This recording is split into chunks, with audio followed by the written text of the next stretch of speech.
Acquérir plus de clients. Acquérir plus de clients, c'est le premier challenge marketing d'une entreprise. Acquérir plus de clients. On a ensuite besoin de fidéliser ses clients, de leur proposer une expérience exceptionnelle pour qu'ils reviennent, pour qu'ils restent. Mais avant tout, il faut faire venir les clients. Alors, c'est un challenge marketing, mais ça concerne beaucoup plus que le service ou la direction marketing. C'est toute l'entreprise qui est concernée par ce besoin d'acquérir des clients. Et pour ça, on construit des plans d'acquisition. Construire un plan d'acquisition efficace, c'est souvent une gageure pour les aspirants marketeurs et parfois pour les marketeurs aguerris aussi. La bonne nouvelle, c'est que construire un plan d'acquisition, ça s'apprend. Et c'est ce dont on va parler aujourd'hui. Comment construire un plan d'acquisition, comment designer une stratégie d'acquisition. Alors, je ne suis pas Gabriel Dabichwebel, le fondateur de 1 minute 30 qui présente habituellement ses webinaires du vendredi matin. Gabriel vous salue. Il est actuellement en plein audit pour la certification Calliope. 1 minute 30 est organisme de formation et l'offre formation est en plein développement. Et pour ceux que ça intéresse, vous pouvez visiter notre page formation sur notre site ou me passer un petit mail. Je ne suis pas Gabriel Dabichwebel, je suis Bertrand Hospitalier. J'ai un rôle d'ambassadeur chez 1 minute 30. Je suis là pour vous accueillir dans la communauté, pour vous montrer comment elle fonctionne. La communauté 1 minute 30, elle est ouverte à tous, aux annonceurs, aux dirigeants, aux responsables d'entreprise, mais aussi aux consultants, à nos confrères et aussi aux étudiants. Et donc, on est ravis d'avoir beaucoup d'étudiants dans notre public aujourd'hui. Vous êtes quelques dizaines. Alors aujourd'hui, on va avoir un webinaire un peu différent de ce qui se fait d'habitude. Vous le savez, donc on a un webinaire tous les vendredis matins de 10h à 11h. C'est le rendez-vous hebdomadaire pour challenger son marketing. Je vous l'ai dit, aujourd'hui, on va parler plan d'acquisition, mais dans un contexte bien précis, puisqu'il s'agit d'un concours pour les étudiants, un cas concret, celui de l'entreprise Caselo. Donc pour cela, j'ai le plaisir d'être accompagné aujourd'hui par Pierre Colliot, qui est Head of Marketing at Caselo Analytics, Hugo Dolphus, qui est CEO de Keycase, et Sami Ouari, qui est formateur en growth et interveneur indépendant. On va faire un petit tour de table. Je vais laisser chacun se présenter, puis je vous indiquerai le programme. Pierre, je te laisse te présenter. Ça marche. Bonjour à tous. Alors, je suis Pierre Colliot, le directeur marketing et directeur d'exploitation de Caselo Analytics. Bonjour à tous. À toi, Hugo. Oui. Je commence donc, je continue. Donc moi, je suis Hugo, le CEO et cofondateur de Keycase. Donc nous, on a créé Keycase en fait pour permettre aux étudiants de travailler sur des cas concrets d'entreprise pendant les cours. Où l'idée, c'est justement de pouvoir faire intervenir des entreprises pour qu'elles puissent en fait mettre en pratique le cours de nos professeurs partenaires. Et là, donc, on organise notre premier challenge étudiant en collaboration avec 1 minute 30. Donc merci beaucoup Bertrand pour ça. Où l'idée, justement, c'est de pouvoir vous permettre continuellement d'apprendre des nouvelles choses, et ce, de manière impliquante et stimulante, notamment, justement, on a eu l'opportunité de travailler sur des cas concrets. Donc, on est super content pour cette première édition et je vois qu'on est pas mal. Donc, merci beaucoup à tous d'être présents, ça fait super plaisir. Et du coup, pour terminer, voilà le petit tour de table. Donc, bonjour à tous. Moi, je m'appelle Sami Ouari. Donc, je suis intervenant, formateur indépendant depuis bientôt 1 an. Donc, je donne cours dans plusieurs écoles de commerce, de marketing, de communication sur Paris. Et je serai un peu votre comment on pourrait dire ça, votre appui sur ce challenge qu'on va vous présenter sur les prochains jours. Donc merci à tous d'être là et je redonne la parole du coup à Bertrand. Oui, merci Sami. Alors ce matin, on a un bon programme. On va commencer par la présentation du brief Caselo par Pierre, puis je reviendrai vous présenter notre méthodologie acquisition, stratégie, design créée par 1 minute 30 pour vous aider à structurer un plan d'acquisition. Troisième partie, questions-réponses pour répondre à toutes vos interrogations. Et quatrième partie, on regardera les prochaines étapes. Pierre, je te renvoie la balle pour que tu nous présentes le brief. Ouais, ça marche. Est-ce que j'ai mon brief qui est dispo quelque part pour que je puisse l'afficher ou est-ce que c'est toi qui gères ça? Abdel va afficher tes slides. Ok, parfait. Hop, vous me dites quand c'est bon pour les slides.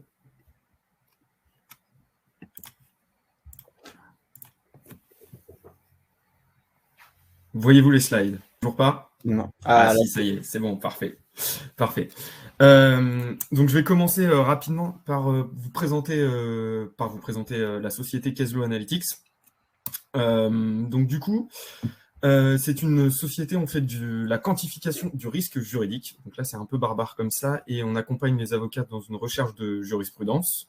Alors, je sais pas, les slides, elles reviennent en arrière, non? Il y a moyen que ça fasse ça, je crois.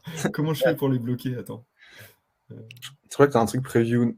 Enfin, Bah ouais, mais j'essaie de le bloquer, mais bon, on va voir. C'est pas grave, ce sera rigolo. Donc, la quantification du risque juridique, pour vous donner un cas concret, en fait, si vous êtes avocat, vous recevez un client qui a une demande, par exemple, dans le cadre d'un licenciement, il voudrait savoir combien il peut aller chercher au tribunal des prud'hommes, enfin au prud'homme. En fait, on va, avec notre algorithme, qui a été créé par des magistrats, par des juristes, par des avocats, en fait, on va donner une estimation, une fourchette avec un taux de probabilité d'atteindre ce résultat au prud'homme. Donc, c'est un vrai outil d'aide à la décision, et c'est là où c'est de la quantification du risque juridique.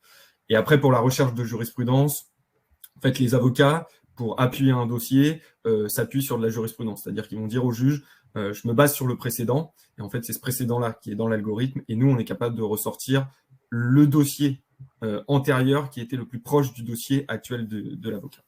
Donc, on a plusieurs cibles. On a les avocats, les directions des ressources humaines, les assurances, les experts comptables et les directions juridiques. Donc, c'est un panel assez large. Je vous ai mis, alors je ne sais pas si, moi je ne le vois pas, mais en fait dans les cibles prioritaires, je vous ai mis la taille de ces segments. Donc pour les avocats, en fait, il y a 25 000 avocats indépendants, avec un panier moyen chez Casio Analytics d'environ 1 200 €, pour vous donner le marché.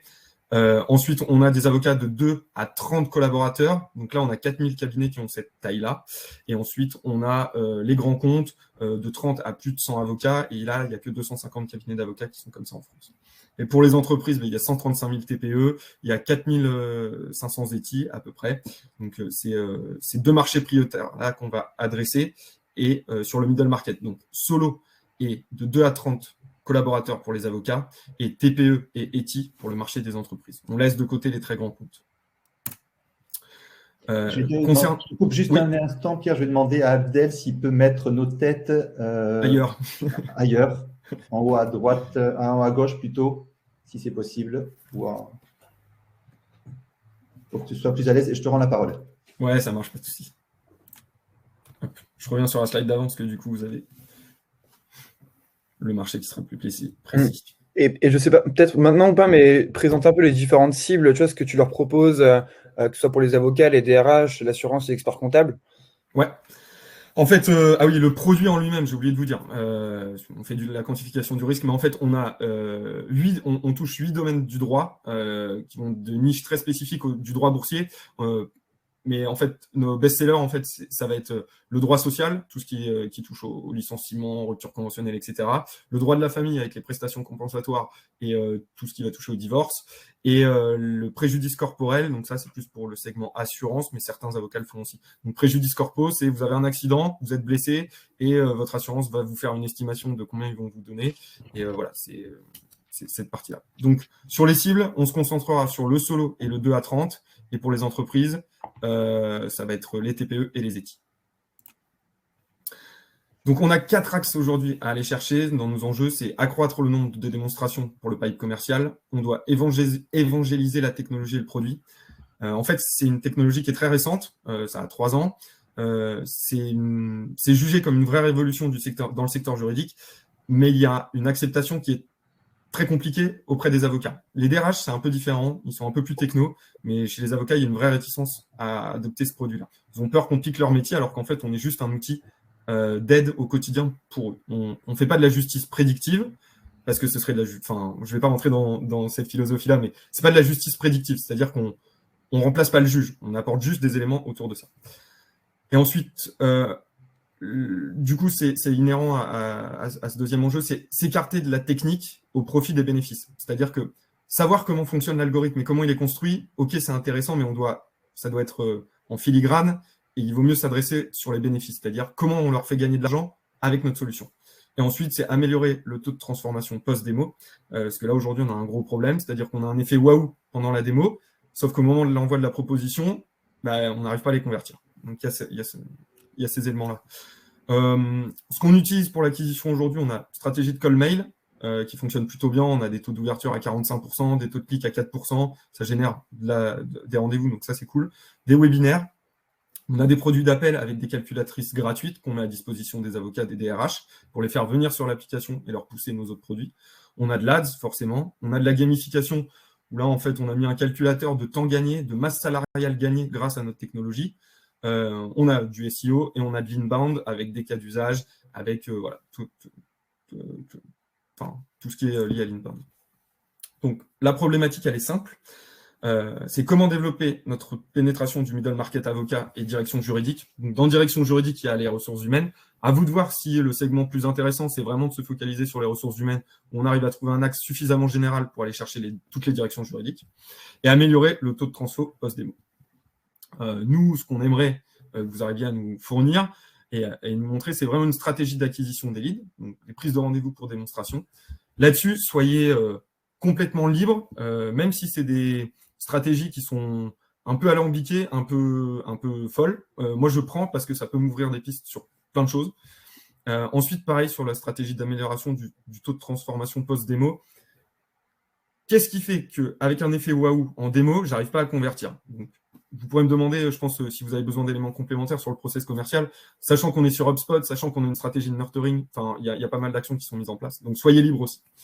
Et aussi, vous avez un regard neuf sur ce produit-là, sur un secteur que vous ne connaissez pas forcément, mais qui peut vous toucher. Et du coup, c'est en fait la découverte d'arguments fonctionnels et la mise en image de ces arguments-là. Je m'explique. Nous, enfin, je vais dire à un avocat, vous payez votre abonnement 1 200 € par an. Un avocat solo, c'est 1 200 € par an pour un module.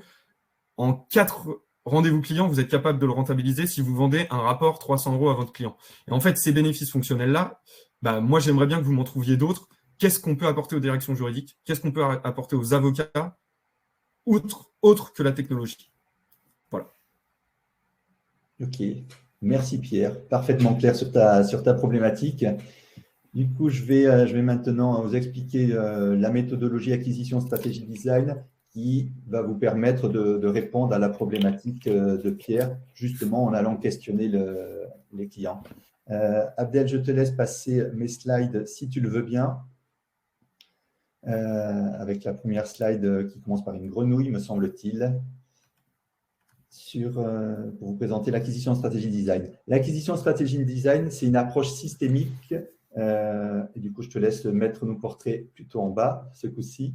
L'acquisition stratégie design, c'est une approche systémique qui est centrée sur l'évolution du client tout au long de son parcours d'achat. Ce que j'entends par systémique, c'est que l'entreprise, c'est un ensemble.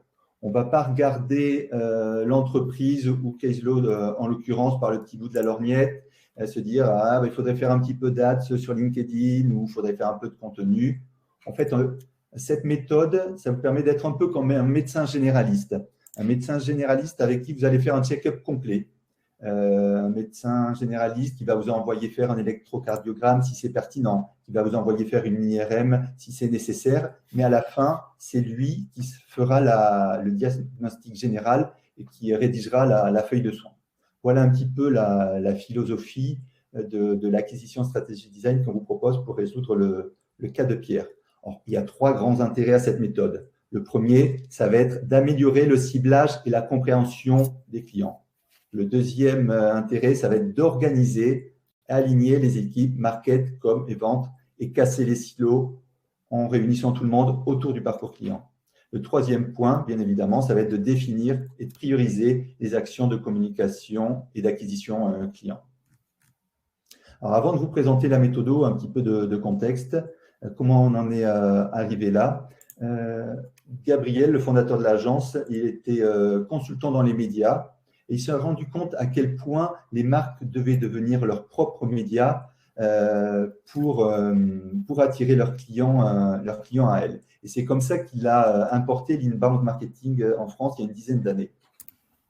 Et il y a 2 ans, on a décidé de challenger cette méthode d'inbound marketing en se disant que peut-être l'inbound n'était pas toujours adapté, peut-être que c'était dépassé dans certains contextes particuliers. Et donc, on a misé sur l'intelligence collective et on a co-construit cette nouvelle méthode, l'acquisition stratégie design, avec les consultants de 1 minute 30. Donc, je pense à Virginie, qui nous a fait intégrer les principes du design thinking que vous allez retrouver dans cette méthode. Je pense aussi à Christophe qui délivre ses formations pour 1 minute 30, mais aussi à Julia, Chloé, Valérie, Antoine, Eric, Yann et bien d'autres qui ont contribué. Et pour votre information, on continue à développer de nouvelles méthodes chez 1 minute 30. On vous a mis quelques-unes à l'écran. Donc, il y a l'acquisition stratégie design et sa version pour l'international. Il y a la Customer Experience Redesign pour challenger les expériences clients. Il y a les méthodes marketing pour les RH. Il y a Q2C Selling qui est de la qualification au closing pour les vendeurs. Voilà. Donc, vous pourrez retrouver ces méthodes sur la home du site. Et je laisserai Abdel vous mettre l'adresse du site dans le chat. Ce que je vous propose, c'est de découvrir l'ASD, l'acquisition stratégie design, avec une petite vidéo de 1 minute 30. Abdel, si tu peux nous lancer la vidéo.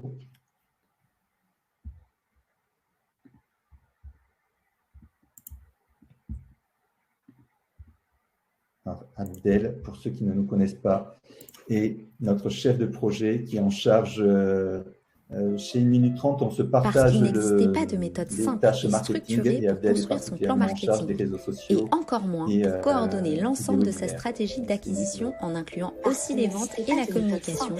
Nous avons inventé l'acquisition stratégie design.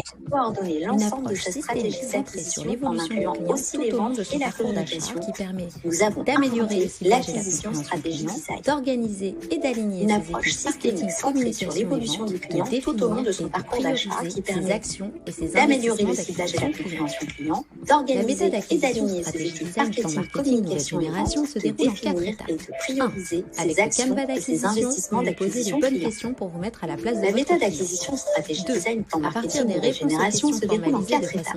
1. Avec le canevas d'acquisition, vous posez les bonnes questions pour vous mettre à la place de votre client. Et les émotions qu'il ressent tout au long. À partir des réponses aux questions formalisées de façon détaillée les étapes de maturité identifier les avec les actions qu'il réalise pour franchir ces étapes et les émotions qu'il ressent tout au long du parcours que vous pouvez mettre en place. 3. Avec les bons ce travail réalisé, identifier les bons canaux pour toucher le client en fonction de chacune de ces actions. Listez toutes les actions d'acquisition que vous pouvez mettre en place. Avec les bons indicateurs intermédiaires, les équipes responsables de l'action et construisez votre plan d'acquisition complet.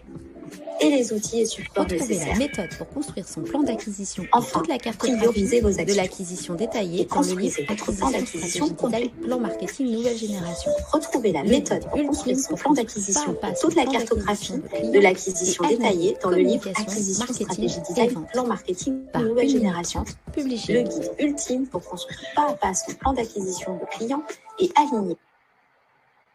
Merci Abdel, je vais te laisser remettre mes slides à l'écran. Donc, comme vous le voyez, c'est une méthode hyper structurée, inspirée du design thinking, et où on va avoir en gros deux grandes étapes. Une grande étape sur laquelle on va travailler sur le problème, puis on va travailler sur la solution. On va travailler à chaque fois sur une phase de divergence, d'idéation, de brainstorming, puis une phase de convergence pour arriver à la solution. Donc, 4 grandes étapes dans cette méthodologie, le canevas d'acquisition, le parcours d'achat, la matrice d'acquisition et enfin, on finit par le plan d'acquisition. Je vais vous détailler chacune de ces étapes. Si tu veux bien passer à la slide suivante. Donc, sur le canevas, je vais passer à la slide suivante. Sur le canevas d'acquisition, l'idée, c'est de se poser les bonnes questions, d'aller questionner votre problème de façon très précise. Sur le canevas d'acquisition, quand vous avez illustré à gauche de la slide, vous allez avoir globalement deux grandes questions. Comment est-ce que mon client comprend qu'il a un problème? Et une fois qu'il a compris ce problème, deuxième étape, comment est-ce qu'il va résoudre ce problème? Pour chacune de ces 2 grandes étapes, on a 4 questions. Pour la découverte du problème, ça va être qui découvre le problème et comment. Comment il s'implique dans le problème. Troisième question, comment le problème est-il rendu prioritaire et partagé si c'est nécessaire. Et la 4e question va concerner la temporalité du processus de prise de décision pour investir. Donc, voilà pour les grandes questions autour de la découverte du problème. Et ensuite, sur la deuxième partie, résolution du problème, on va avoir à nouveau quatre questions. Comment s'effectue la recherche de solutions? Quels sont les critères de prise de décision? Comment s'effectue la prise de décision? Et enfin, à nouveau, des questions sur la temporalité.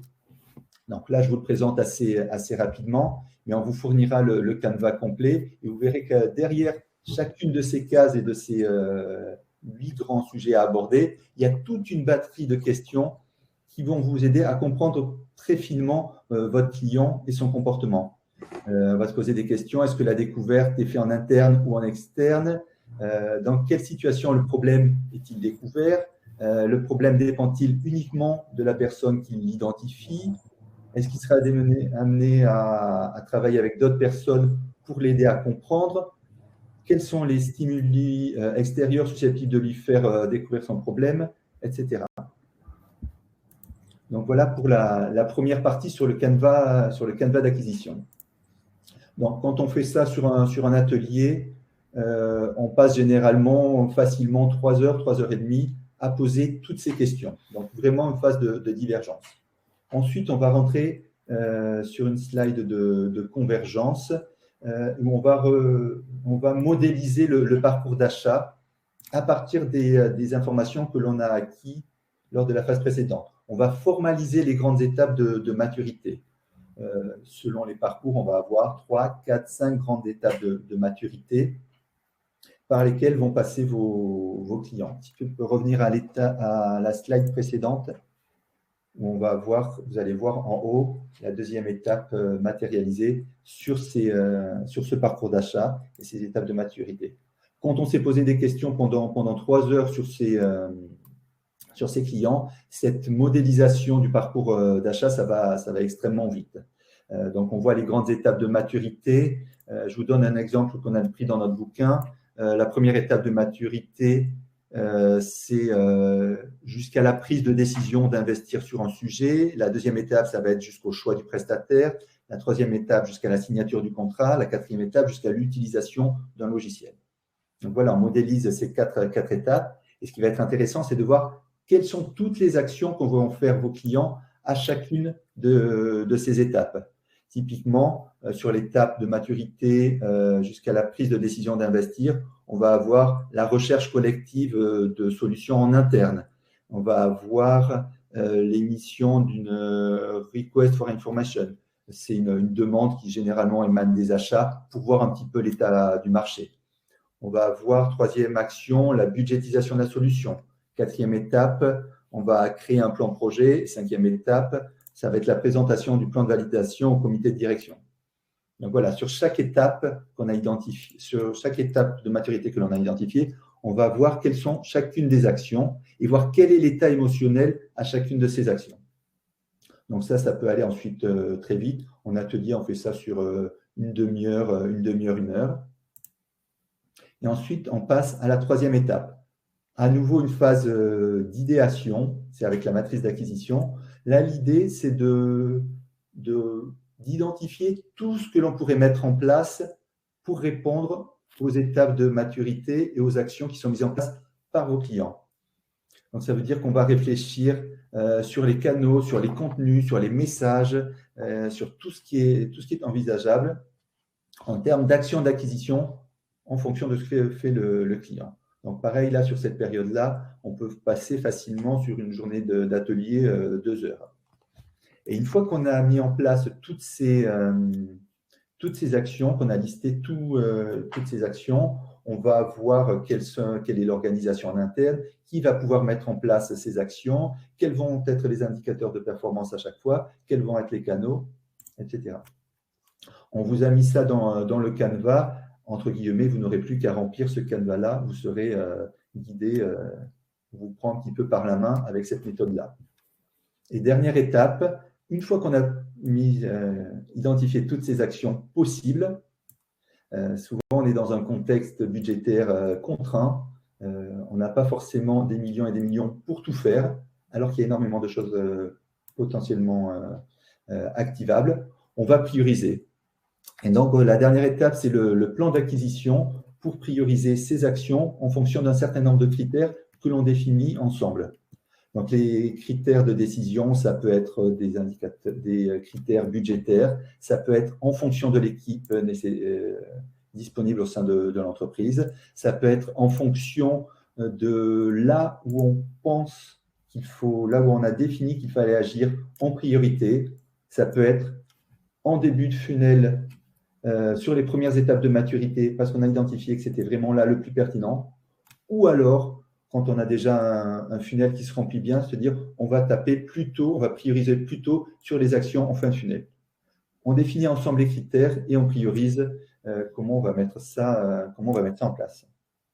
Donc voilà un petit peu pour comment fonctionne cette méthodologie. Une première étape de réflexion poussée sur vos clients avec le canevas d'acquisition, puis on synthétise en modélisant le parcours d'achat.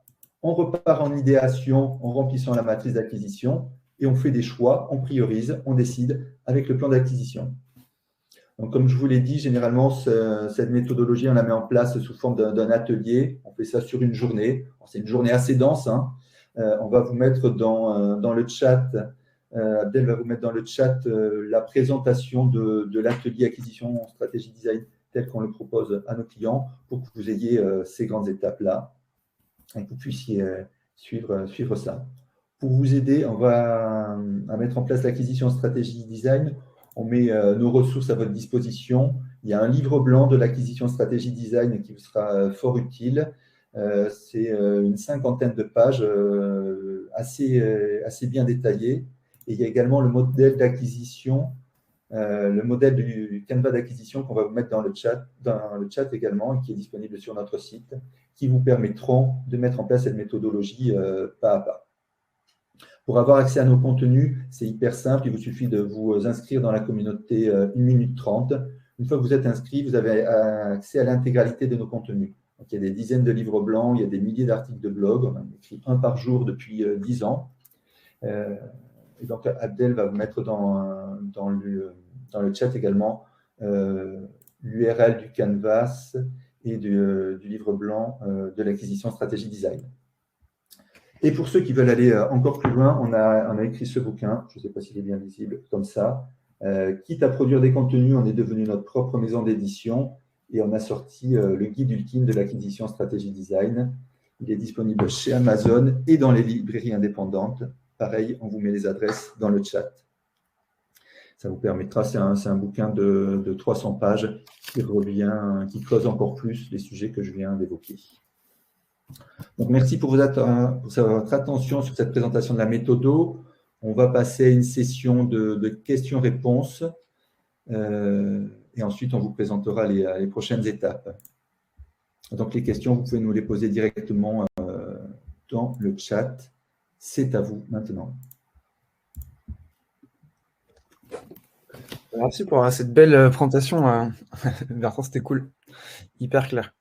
Mike, j'espère que ça pourra aider les étudiants qui vont participer à ce challenge, sur lequel Samy pourra les soutenir, les coacher. Ce sera chouette.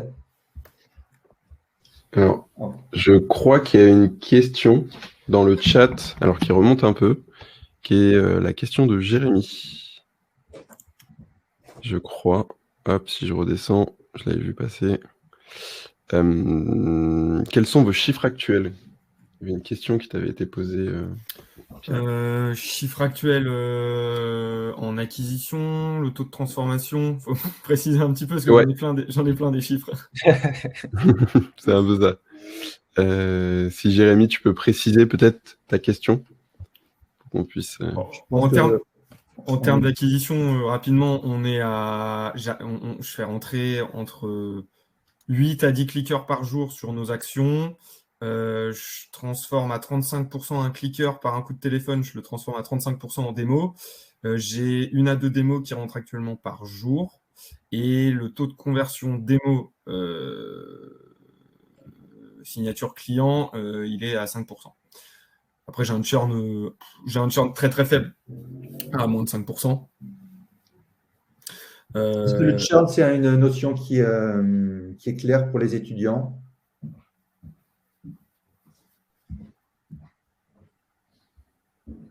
Alors, je pense que tu peux préciser ce que c'est le churn, peut-être. C'est juste le taux de sortie. En fait, nous, on est en mode SaaS, donc c'est des abonnements d'1 an ou 2 ans. Et en fait, ton churn, c'est le taux de sortie de tes clients à l'issue de leur abonnement. Donc, nous, on est très, très faible. Hein, on doit être aux alentours de 5%. Et vu qu'on n'a pas énormément de clients, c'est une donnée qui est pas hyper pertinente là aujourd'hui. Attends, je regarde les canaux utilisés.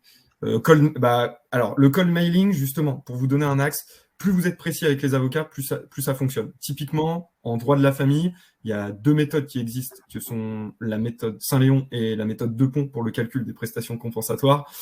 Et la première accroche de mail, j'ai mis maître machin, méthode Saint-Léon ou Depont, point d'interrogation. Ça ne parle qu'aux avocats qui font du droit de la famille. J'ai un taux d'ouverture à plus de 55% et un taux de clic à 4% sur du cold mail.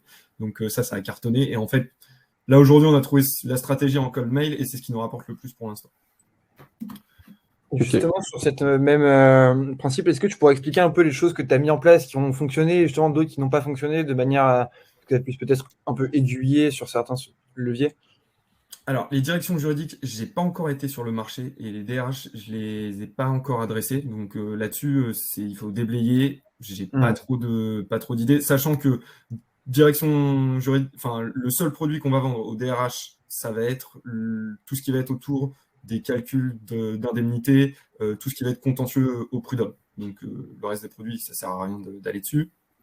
Et pour les avocats, pour les avocats, en fait, l'ADS ne fonctionne pas très très bien, malgré un bon ciblage sur Facebook et sur LinkedIn. Donc, soit je n'ai pas les bons arguments, c'est ce que je vous disais, c'était les bénéfices fonctionnels, soit je n'ai pas les bons visuels, mais bon, ça fait quand même 6 ans que je suis avec les avocats, donc je ne suis pas sûr que ça vienne de ça. Après, les livres blancs, etc., on manque de contenu. Mais l'idée, ce serait peut-être, une piste à explorer, c'est peut-être comment améliorer la rentabilité de votre cabinet avec notre outil, sachant que les avocats sont des très mauvais gestionnaires et des très mauvais chefs d'entreprise. J'espère qu'il n'y a pas d'avocats ici, je vais me faire tuer. Non, pas tous. Je dis pas tous. Pardon, je dis pas tous, mais en fait, ils ne savent pas vendre au juste prix leur savoir-faire et tout. Donc, en fait, c'est peut-être les aider et leur dire, voilà, comment vous pourriez commercialiser notre outil et comment on pourrait vous aider à améliorer votre rentabilité, développer votre chiffre d'affaires. C'est plus dans ce sens-là que je voulais dire. Ok, parce que tout à l'heure, tu parlais des arguments finalement à mettre en avant pour tes cibles, les arguments dans lesquels ils peuvent se retrouver. On parle de rentabilité, mais du coup, par rapport à la cible, est-ce que c'est une question qui revient souvent dans la gestion des cabinets? C'est quoi leur problématique principale? En fait, comme toute entreprise, tu as la trésorerie qui est primordiale. Alors, sur les gros cabinets, c'est un peu moins vrai parce qu'ils ont un tel volume d'affaires. Gros cabinet, on va dire, à partir de 10 personnes, ça commence à être des gros cabinets qui tournent qui atteignent souvent 1 million de chiffre d'affaires. C'est 100 000 euros par collaborateur de facturer par mois. Les plus petits, les avocats solo, eux, par contre, leur problématique, c'est se faire payer, faire rentrer des nouveaux clients, gagner du temps au quotidien. En fait, vu qu'ils sont tout seuls, ils sont obligés d'être hyper efficaces. Et donc, plus ils ont d'outils pour gagner du temps au quotidien, plus ils peuvent se faire rentrer de dossiers. Et plus ils font rentrer de dossiers, plus c'est d'argent. Et voilà. Donc, sur les tout petits, la cible, l'argent, c'est vraiment le nerf de la guerre. Sur les plus gros cabinets, il y a une question de notoriété aussi. Ils se font un peu la guerre sur qui est spécialiste du droit social, qui est spécialiste du droit de la famille. Et l'apport de la technologie, c'est souvent des arguments que les cabinets peuvent mettre en vente sur leur site internet, etc. Donc, tu as vraiment le solo qui est comme l'entrepreneur classique, lui, il a besoin d'argent pour vivre. Et les plus gros cabinets plus structurés sont plus dans une stratégie moyen terme, long terme, où ils veulent affirmer leur positionnement sur un secteur bien particulier. Ok. Voilà.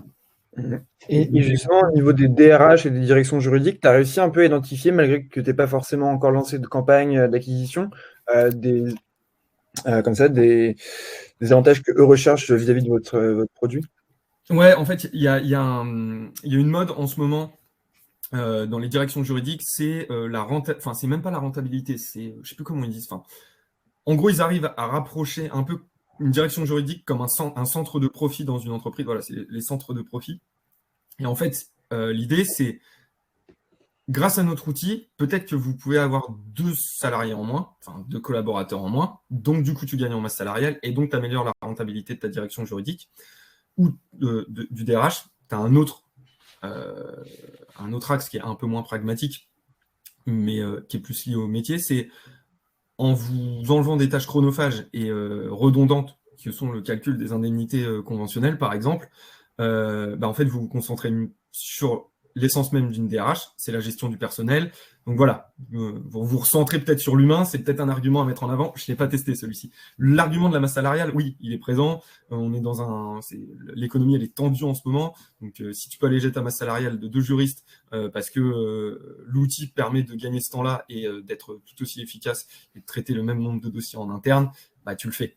Donc voilà, c'est ces 2 arguments-là. Après, est-ce que l'argument technologique d'une direction juridique est important? Je pense, sachant que voilà, il y a encore une autre chose à la mode, c'est la digitalisation des directions juridiques. Tu le retrouves régulièrement en sujet sur LinkedIn, tu le retrouves régulièrement. Donc, ça s'adresse peut-être aux très grosses directions juridiques, Orange, des choses comme ça, où eux, ils sont vraiment tout le temps en recherche d'innovation, on le sait. Donc voilà, après, à voir sur le marché, est-ce que les TPE sont intéressés par l'aspect technologique ou l'aspect masse salariale? Je pense que c'est un peu semblable à la typologie des cabinets d'avocats. Il y en a qui vont être intéressés par l'argent, d'autres par l'apport technologique et la notoriété que ça peut apporter à la société. Ok.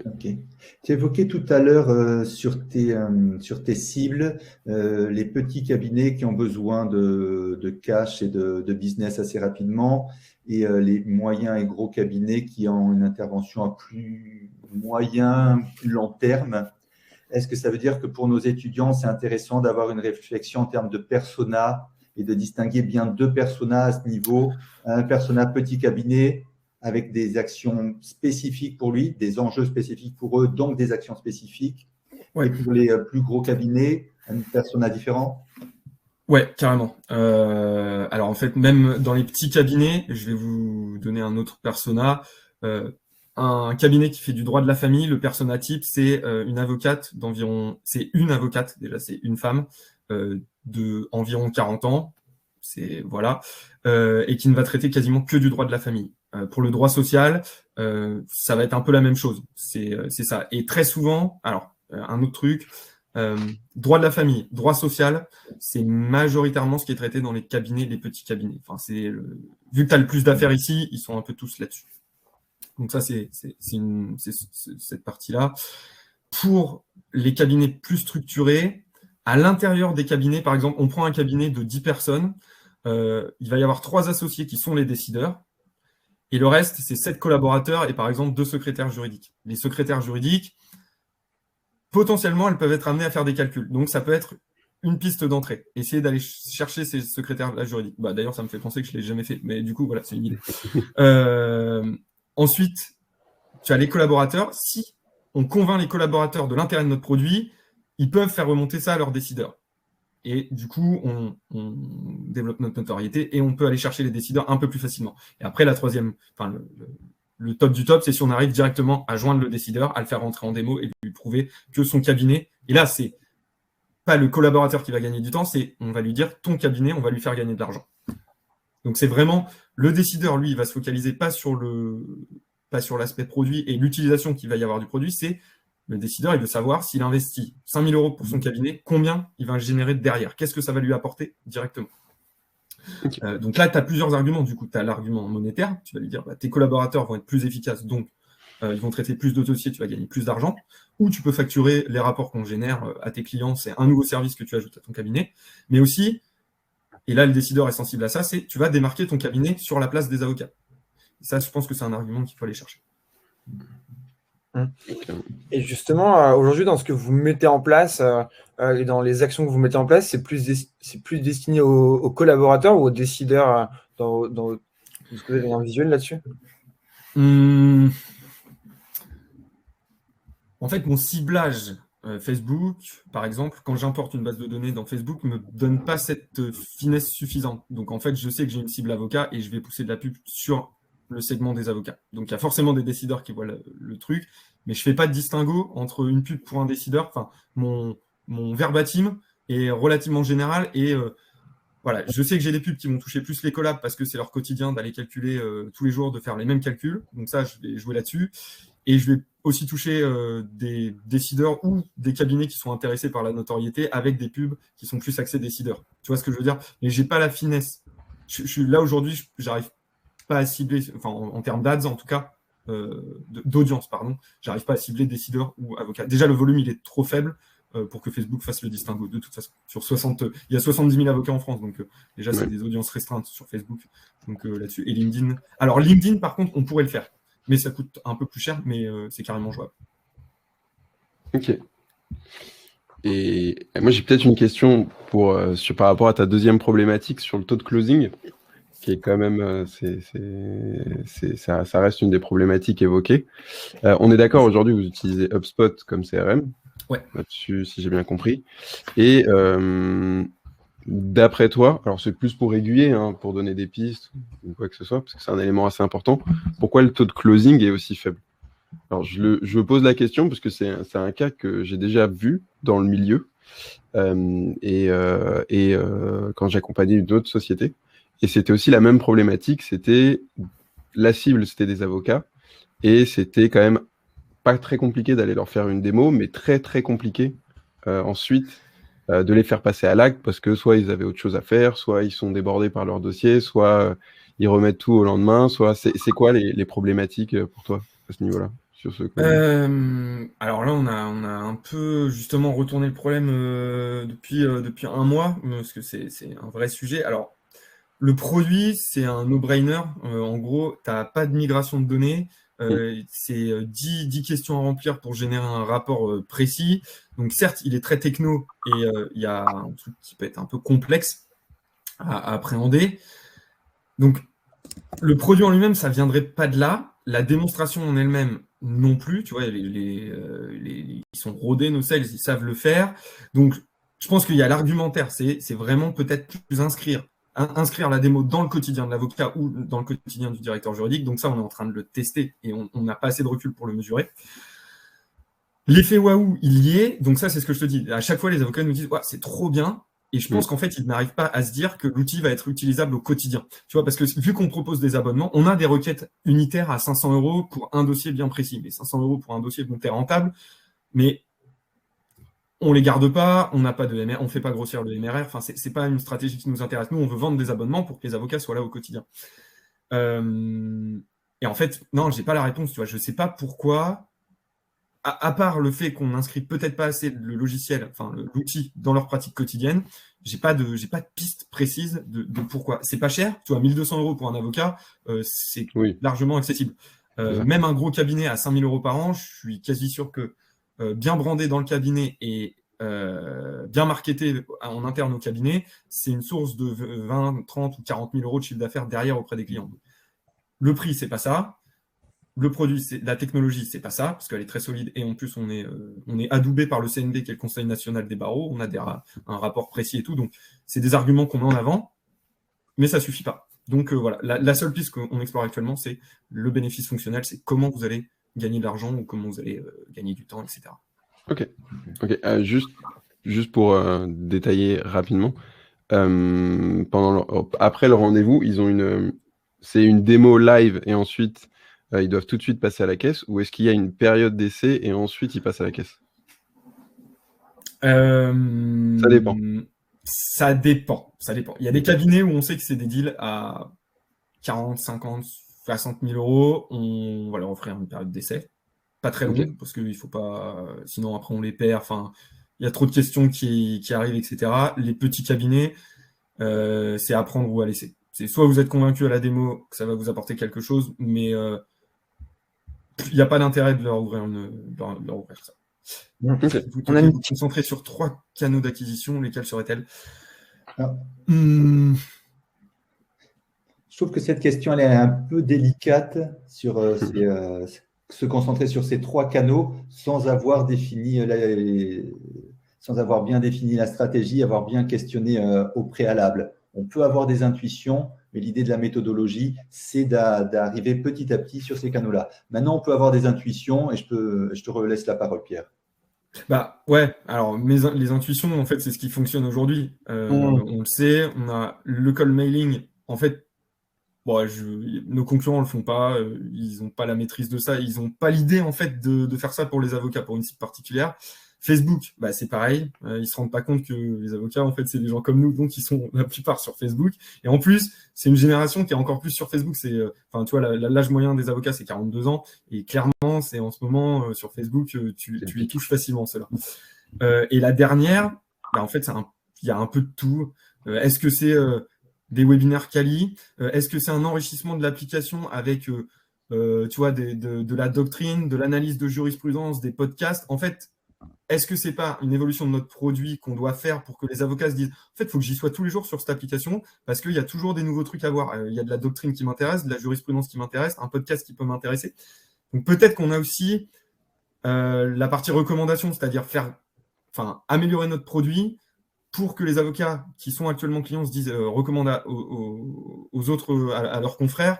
Tu vois, je pense que la troisième piste qu'on arrive peu à faire aujourd'hui, ce serait le bouche à oreille, mais le bouche à oreille impose une masse de clients suffisante, ou alors être très bon sur les clients existants. Et ça, peut-être que c'est en effet une piste à déterminer.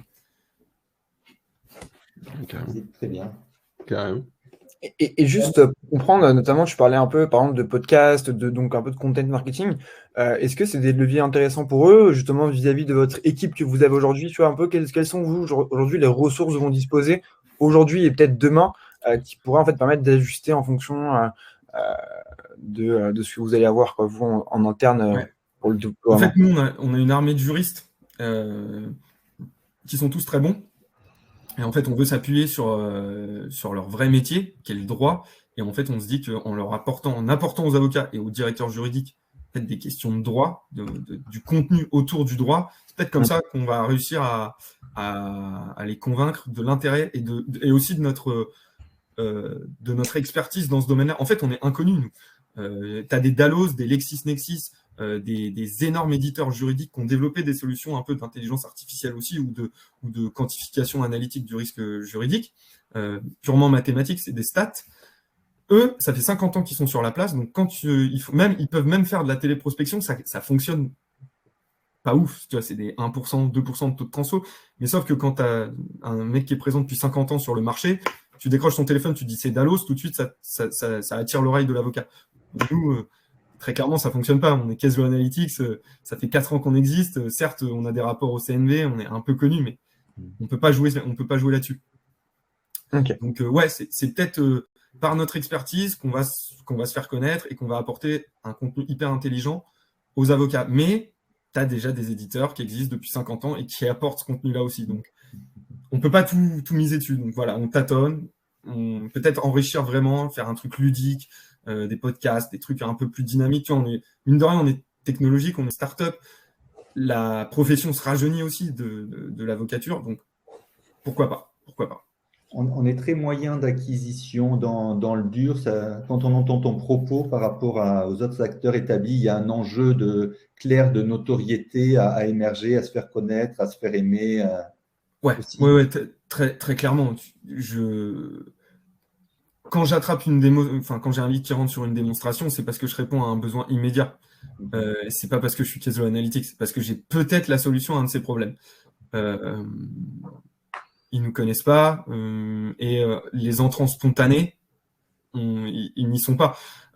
C'est pareil, c'est hyper dur en SEO. Il n'y a aucun avocat qui va taper requête quantification risque juridique sur Google. Tu vois, c'est mesurer mon risque pour un contentieux prud'homal, c'est des requêtes qui n'existent pas. Donc, il y a un travail énorme là qu'on est en train d'effectuer de quelle requête choisir. Et ça, on s'appuie sur les juristes, sur leur expertise, pour remonter dans les SERP sur des requêtes qui vont générer du mot-clé et qui sont pertinentes pour les avocats. Typiquement, c'est calcul, prestation compensatoire, méthode Saint-Léon, calcul. Tu vois, c'est des trucs qui sont hyper techniques sur lesquels on va s'appuyer, mais Caseo Analytics en soi, ou quantification du risque juridique en soi, ou recherche de jurisprudence en soi, c'est pas des choses recherche de jurisprudence un peu plus, mais le reste, c'est trop technique et pas assez dans la profession pour que ce soit connu comme ça. Et des recherches larges. Parfaitement clair. Merci pour ces précisions. Est-ce que vous voulez qu'on passe à la dernière partie où on va expliquer un petit peu le challenge étudiant, maintenant qu'on a bien compris le cas pratique sur lequel on est, comment les étudiants vont pouvoir participer à ce challenge. Je vous renvoie la balle, Hugo et Samy. Avec grand plaisir. Donc, l'idée à travers ça, ce serait que nous, on va former des groupes de 2 étudiants. Donc, certains d'entre vous, je pense que la plupart même vont pas forcément se connaître. Et donc, on va vous mettre à disposition, un chat où vous allez pouvoir interagir entre vous, échanger pour, finalement, proposer, un plan d'acquisition à Pierre que vous pourrez présenter, vendredi prochain. Donc, l'idée, c'est que vous avez une semaine pour construire le plan d'acquisition pour Pierre. Et on fera une session intermédiaire avec Samy, donc mercredi dans la journée, où on va prendre 30 minutes de notre temps pour coacher chacun des différents groupes d'étudiants de manière à pouvoir voir un peu ce que vous avez pu faire, vous donner des conseils et des pistes d'amélioration pour finalement arriver avec le meilleur plan d'acquisition pour Pierre. Et l'idée à travers ça, c'est que Pierre, justement, lui, décidera du rendu, du livrable qui soit le plus à la fois intéressant, pertinent et viable. Et donc, il votera pour le meilleur rendu. Et le groupe donc se verra gagner un chèque cadeau d'une valeur de 300 €. Donc voilà, l'idée c'est que moi je puisse vous envoyer un mail récapitulatif dans lequel vous aurez accès à toutes les informations, dans lequel vous aurez aussi tous les différents groupes tous vos différents binômes. Et donc, si par exemple, Ophélie, tu as déjà un binôme, avec plaisir pour te mettre avec. Donc, je ne sais pas si tu peux mettre dans le chat le nom de ton binôme pour que moi, je puisse le prendre en considération directement. Mais donc, en soi, pareil, pour toutes les personnes ici qui auraient déjà un binôme avec lequel se mettre, n'hésitez pas à le mettre dans le chat, comme ça, moi, je le prends en considération. Et donc, après, je pourrais former tout ça. Et avec Samy, on se répartira les rôles pour former les groupes. Donc voilà, Samy, tu as peut-être quelques infos, je pense, à rajouter. En soi, c'est hyper clair. Donc voilà, l'idée, c'est que vous commenciez vraiment de votre côté avec toutes les informations, prenez le temps de digérer, prenez le temps d'avancer là-dessus. Et nous, mercredi, l'occasion, alors ça va pas être de faire table rase de votre travail, hein. L'idée, c'est pas de se dire, bon, si c'est pas bon, on rase tout et on recommence tout en 2 jours. Et l'idée, ça va être vraiment de vous challenger, de challenger vos idées pour que vous les poussiez jusqu'au bout. Parce que, tout simplement, même quand on est étudiant, on a besoin d'avoir, je pense, une vision extérieure quand on a la tête dans le guidon. Donc préparer un maximum de choses. Je vous conseille de préparer un maximum de choses pour mercredi, même si c'est pas travaillé, même si c'est pas terminé ou finalisé, pour qu'on puisse vraiment prendre le temps de discuter de tout ça et vous aiguiller, en tout cas vous aider de la meilleure des façons possibles avec Hugo. Voilà. Et donc, pour rappel, le meilleur groupe gagnera un chèque cadeau de 300 €.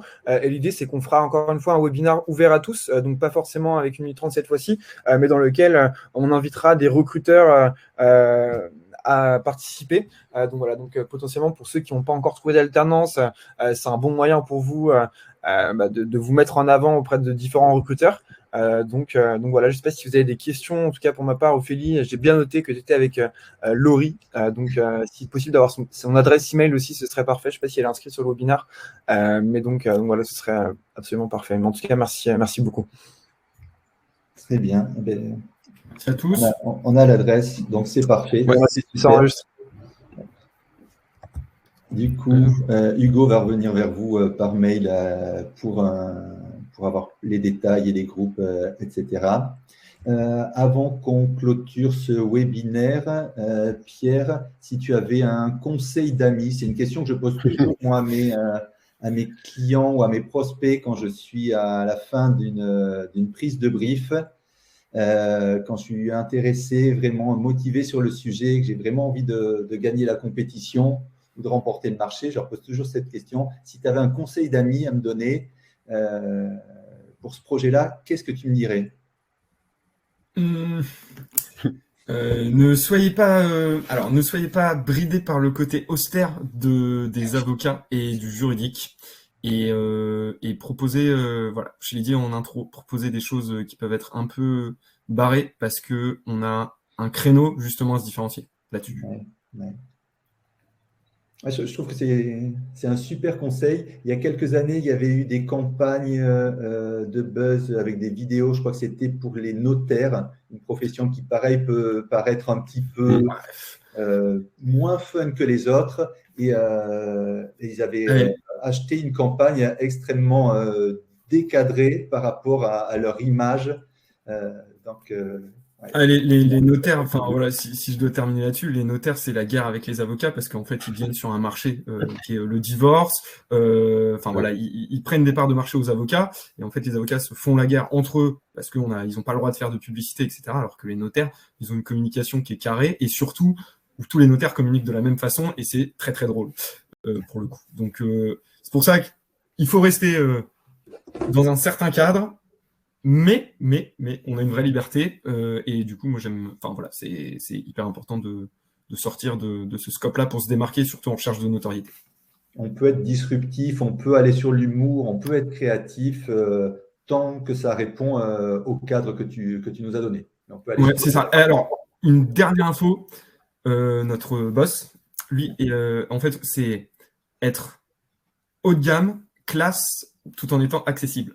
Donc du coup, c'est hyper dur. Je galère au quotidien pour certains visuels, pour certains trucs. Mais voilà, c'est du haut de gamme accessible. Et donc du coup, qui dit haut de gamme doit avoir une certaine classe. Mais la classe, il y a plein d'humoristes qui sont très classe.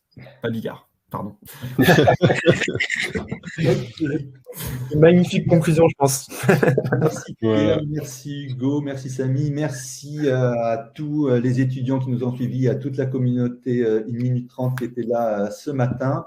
Nous, on se retrouve sur les webinaires vendredi prochain. On est là tous les vendredis à 10h pour parler autour des sujets liés à l'acquisition, à notre méthodo, acquisition, stratégie, design. J'étais ravi de vous avoir, messieurs. La prochaine fois, on sera de voir pour la parité comment on se le disait.